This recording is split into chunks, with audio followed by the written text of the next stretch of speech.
High guys, welcome back to my channel. So आजचा video hair care टिप्सबद्दल आहे आणि मी कुठले कुठले प्रॉडक्ट्स यूज करते हेअरसाठी.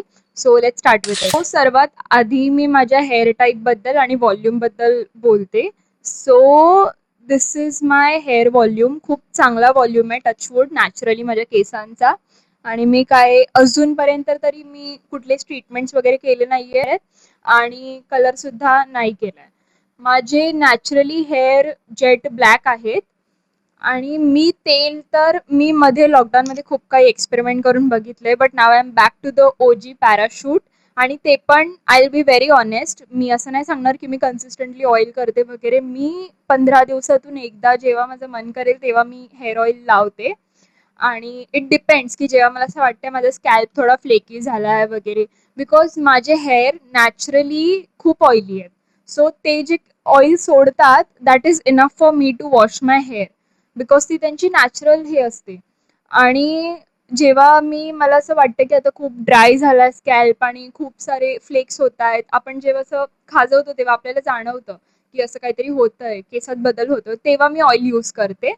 आणि दॅट इज माय ट्रिक की मी केसांना कमी ऑइली कसं ठेवू. बिकॉज जरी मी ऑइल लावून केस धुते सारखं सारखं, जेव्हा मी ऑइल लावत होती लाईक वीकमधून 2 वेळा तरी मी ऑइल लावत होती, तेव्हा मी नोटीस केली की माझे केस खूप जास्त ऑइली होत होते. सो मी ही वाली ट्रिक यूज केली आणि it worked out for me. Next is shampoo.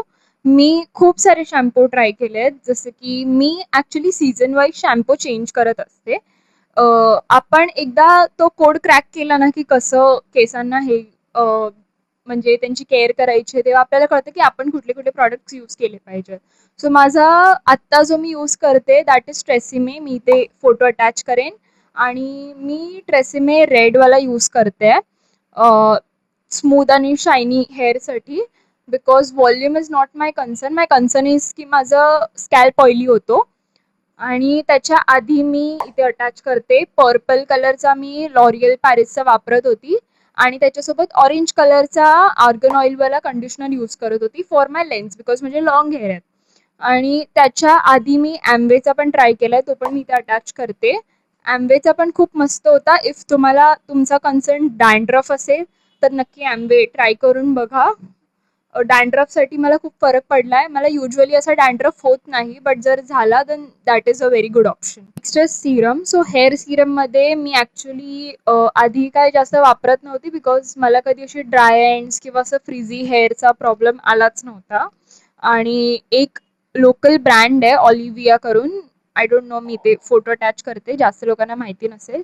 माझ्या मम्मीने ते असं रँडमली घेतलं होतं माझ्यासाठी आणि मी ते यूज करून बघितलं and somehow it worked out for me. So I guess 2-3 महिने झाले असतील आता मी, किंवा त्याच्यापेक्षा जास्त, मी तेच वाला सिरम यूज करते. आणि त्याचा फ्रेग्रन्स पण एवढा मस्त आहे, खूप छान वाटतं आपल्या केसांना लावल्यावरती. त्याच्याने केस चिपचिप पण वाटत नाहीत. आणि डॅम्प हेअरवरती मी लावते त्याला, सो दॅट फ्रिज कंट्रोल पण होतं. आणि माझे असे नॅचरली वेवी हेअर आहेत, जे आधी कर्ली होते, बट आय डोंट नो कसे ते वेवी झालेत. आधी थोडेसे कर्ली होते, not proper, but loose curls होते आधी. आणि आता हे असा hair texture is a very rare case, but I love my hair so much, because खूप छान वाटतात ते. जसं की मी जेव्हा कर्ल क्रीम लावते तेव्हा ते कर्ली होऊन जातात.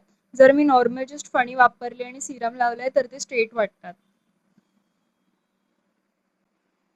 मी जास्त कुठले हीटिंग प्रॉडक्ट्स वापरत नाही. माझ्याकडे एक फक्त हेअर ड्रायर आहे आणि मी त्याच्याने कधीतरी ब्लो ड्राय करते जेव्हा मला असं वाटतं की मला आता बाहेर जायचं, जसे कॉलेजचे इव्हेंट्स असतात. सो त्या दिवशी मला केस अजिबात, म्हणजे मी एकदाच करणारे केस, त्या दिवशी मला वेळ मिळणार नाहीये परत केसांना फणी लावायला, तेव्हा मी ब्लो ड्राय करते सो दॅट ते स्मूथ आणि सरळ राहतात. आणि मी त्याचा फोटो पण इकडे अटॅच करते. आय गेस वेगाचा आहे तो, तो पण मला लास्ट इयर बर्थडे गिफ्ट आला होता आणि खूप मस्त आहे तो वाला प्रॉडक्ट. इफ तुम्ही कुठला हेअर ड्रायर अफोर्डेबल रेंजमध्ये शोधत असाल then that is the best choice. If तुम्हाला बेबी किंवा असा लिटल कर्ल्सवाला हेअर टेक्स्चर असेल किंवा माझ्यासारखा हेअर टेक्स्चर असेल आणि तुम्हाला हीटिंग प्रोडक्ट्स नाही घ्यायचे आहेत किंवा तुम्ही हीटिंग प्रोडक्ट्स नाही यूज करत जास्त, सो एक ट्रिक आहे जी मी वापरते. हलकीशी डॅम्प हेअर, पूर्णपणे ओले नाही, हलकीशी डॅम्प हेअर, आणि त्या केसांवरती हलकंसं सिरम एंड्सला आणि त्यांना असं रोल रोल रोल रोल करून मी असं वरती असं बनमध्ये बांधून ठेवते आणि नॅचरली हेअर ड्राय व्हायला देते. ते झाल्यानंतर मी त्याला ओपन करते. खूप मस्त येतात त्याचे कर्ल्स, एकदम नॅचरल कर्ल्स वाटतात. आज तर माझा सेकंड हेअर डे आहे म्हणून ते थोडे असे झाले आहेत. मी काल शूट केलं असतं तर तुम्हाला कळलं असं नॅचरल किती मस्त आहे माझा हेअर टेक्स्चर. आणि कधीतरी म्हणजे कधी कधी मी जेव्हा सिरम लावायला विसरते आणि माझे केस समजा नॅचरली हेअर ड्राय झालेले असतील तर ते इथूनच कर्ली असतात. ते एकच दिवस राहतात पण ते फर्स्ट डेला खूप मस्त वाटतात.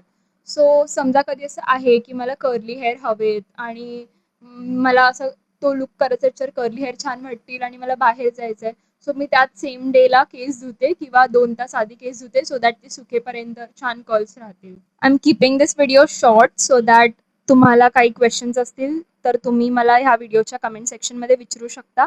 मी सगळे आन्सर करेन किंवा त्याच्यासाठी एक वेगळा व्हिडिओ बनवेन. Please let me know your reviews and do like, comment, share and don't forget to hit the bell icon. Subscribe please. Bye bye.